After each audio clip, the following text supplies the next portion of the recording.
हानि हुई है तो भविष्य में लाभ भी होगा, और अगर आपके साथ छल हुआ है तो उसका हिसाब भी होगा। राधे राधे। शर्मा जी की कहानी चैनल पर आप सबका हार्दिक हार्दिक स्वागत, अभिनंदन। एक समय की बात है, प्राचीन समय के अंदर दंभो उद्भव नाम का एक असुर था। उसने सूर्य नारायण भगवान की बड़ी कठोर तपस्या की। आपको पता है, इन राक्षसों में बड़ी ताकत होती है और ये तपस्या करने में भी बड़े माहिर होते हैं। तो उसने इतनी कठिन तपस्या की कि सूर्य नारायण भगवान स्वयं प्रकट हो गए। बोले वरदान मांगो। उस असुर ने कहा कि मुझे जो है अमरत्व का वरदान दे दो, क्योंकि अक्सर ये असुर दानव लोग जो है अमर होना चाहते हैं। तो सूर्य भगवान ने कहा कि ये तो संभव नहीं है, इस संसार के अंदर कोई भी अमर नहीं है। जिसने भी मृत्यु लोक में जन्म लिया है वो एक ना एक दिन अवश्य मरेगा। तब उस असुर ने कहा कि ठीक है, आप मुझे अमरत्व का वरदान नहीं दे सकते, तो आप मुझे सहस्त्र कवचों से सुरक्षित वचन दो कि ऐसे सहस्त्र यानी कि 1000 कवच शक्ति वाले प्रदान करो जिसे कोई तोड़ ना सके। अगर एक भी कोई कवच को तोड़े तो उसने 1000 वर्ष तक तपस्या की होनी चाहिए, कि जिसने 1000 वर्ष तक तपस्या की होगी वो मेरे एक इस कवच को तोड़ सकता है, और तोड़ने के बाद तुरंत उसकी मृत्यु हो जाए। तो इतना कठिन वरदान मांग लिया। सूर्य देव भगवान जान गए कि ये अब पृथ्वी लोक पे जो है अत्याचार करने वाला है, सबको सताएगा, मनुष्यों को, साधु को, संतों को। लेकिन सूर्य देव बेचारे मजबूर थे, क्योंकि उसने तपस्या की थी। तो उन्होंने कहा ठीक है। अब क्या था, जैसे उसे वरदान की शक्ति मिली, चारों तरफ उसने जो है अपनी उद्दंडता करनी शुरू हो गई, सबको सताना शुरू कर दिया, चारों तरफ हाहाकार मच गया। इधर जो सती के पिता थे दक्ष प्रजापति, उन्होंने अपनी बेटी मूर्ति का विवाह ब्रह्मा जी के मानस पुत्र धर्म से कर दिया। मूर्ति इस चीज को जानती थी कि ये जो सहस्त्र कवच है इसने चारों तरफ जो है हाहाकार मचा रखा है, यानी कि उस असुर का नाम ही लोग सहस्त्र कवच बोलने लग गए। वो सहस्त्र कवच के नाम से जाना जाने लगा। मूर्ति ने भगवान विष्णु से प्रार्थना की कि प्रभु, सभी लोग त्राही त्राही कर रहे हैं, इसके अत्याचारों से परेशान हैं, आप जो है अवतार लेकर इसे खत्म करें।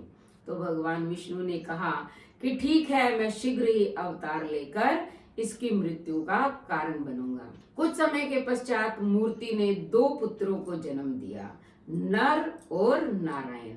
यानी कि भगवान विष्णु ने ही 2 शरीरों में जन्म लिया, लेकिन उन दोनों शरीरों में आत्मा एक थी। शरीर अलग अलग थे, नर और नारायण। तो वो बड़े हो गए। एक दिन वन में ये असुर जो है जा रहा था, तो वहीं नर की मुलाकात इससे हो गई। अब जब इस असुर की दृष्टि उस पर पड़ी, नर पर, तो ये एक बार डर गया कि ये तो बड़ा तेजस्वी है। लेकिन जैसे ही नर उसके सामने आया तो उसने कहा कि मैं तुमसे युद्ध करना चाहता हूँ। उस असुर ने कहा कि तुम मुझसे युद्ध करोगे, तुम्हें मेरे बारे में पता है? उसने कहा हाँ पता है। कहता है मुझे वो मार सकता है जिसने सहस्त्र वर्ष तपस्या की हो। तब नर ने कहा कि देखो, मैं और मेरा भाई, हम दोनों के शरीर अलग अलग हैं, लेकिन आत्मा एक है। मैं तुमसे जो है युद्ध करूंगा और मेरा भाई जो नारायण है वो तपस्या करेगा।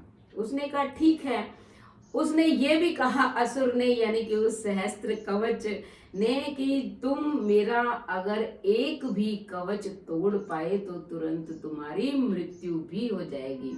उसने कहा मुझे पता है। तो उन दोनों में युद्ध शुरू हो गया। उधर नारायण तपस्या कर रहे थे और इधर नर युद्ध कर रहा था।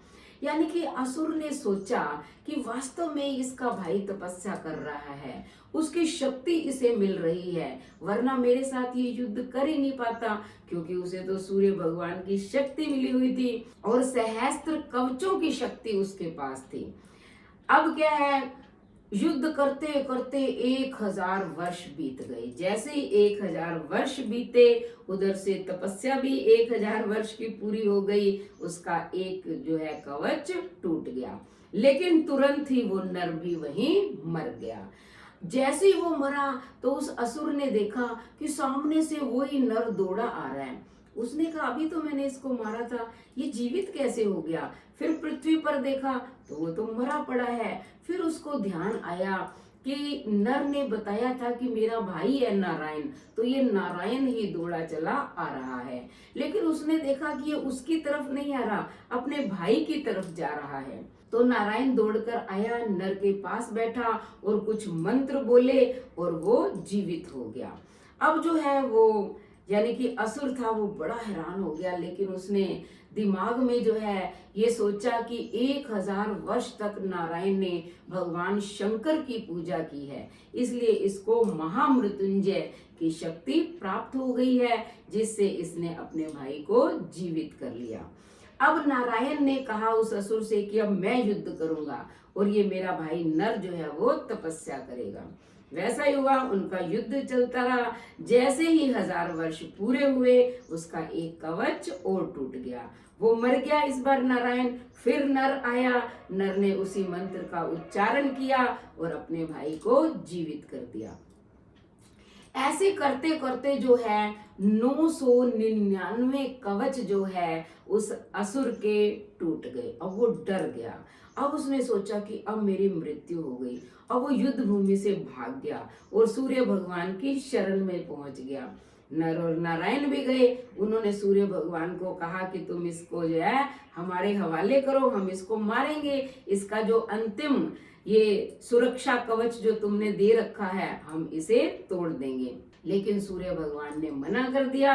कहता ये मेरी शरण में आया है, मैंने इसको वरदान दिया हुआ है, इसलिए मैं तुम्हारे हवाले इसे नहीं करूंगा। अब नारायण भगवान को क्रोध आ गया और उन्होंने कमंडल से जल लेकर सूर्य भगवान को भी श्राप दे दिया। कहते कि तुम जो है इसे इसके कर्म फल भोगने से मना कर रहे हो, इसलिए तुम भी इसके साथ मृत्यु लोक में जन्म लोगे और इसके पाप कर्मों का फल भोगोगे। वही हुआ। देखो, इस जन्म के अंदर नर और नारायण 2 शरीर थे, लेकिन आत्मा एक थी। अब अगले जन्म के अंदर जो कर्ण हुए, तो कर्ण के अंदर उस असुर की, जिसे सहस्त्र कवच के नाम से जाना जाता था, और सूर्य की, दोनों की आत्माएं एक शरीर में थी। तो कर्ण के रूप में दोनों की आत्माएं आई। लेकिन इस बार जो नर और नारायण थे, उन्होंने अलग अलग शरीर से जन्म लिया, भगवान कृष्ण और अर्जुन। आप सोचो कि अंतिम कवच जो था वो अभी भी कर्ण के पास था। अगर अर्जुन उसे मारता तो अर्जुन मर जाता, लेकिन ऐसा नहीं हुआ। इंद्र जो है पहले ही उसका कवच मांग कर ले गए। अब देखो, कर्ण के अंदर सूर्य भगवान और असुर दोनों की आत्माएं थी। जो सूर्य का तेज था, जिससे कर्ण तेजस्वी, वीर, महादानी कहलाता था। लेकिन जो उस राक्षस की आत्मा थी, वो उससे गलत काम करवाती थी। दुर्योधन की संगत में वो चला गया, उसने द्रौपदी का अपमान किया और हर जगह उसके साथ अन्याय भी हुआ, उसका खुद का भी अपमान हुआ। तो दोनों यानी कि 2 आत्माएं थी, अलग अलग विपरीत। इस कारण जो है कर्ण को अपमानित होना पड़ा। तो जो वरदान हमें मिले हुए हैं, मैं अपना नहीं कह रही हूँ, यानी कि जिसको भी भगवान वरदान देते हैं तो वो सत्य होते हैं। सूर्य भगवान अगर उस समय न बचाते तो कर्ण के रूप में दोबारा उसे जन्म नहीं लेना पड़ता। तो कैसी लगी आपको वीडियो? अगर वीडियो पसंद आई हो तो चैनल को सब्सक्राइब करें, लाइक और शेयर करें, कमेंट करें और बेल आइकन के बटन को दबाएं, ताकि ऐसे ही मोटिवेशनल स्टोरी की वीडियो का नोटिफिकेशन सबसे पहले आपको मिले। धन्यवाद।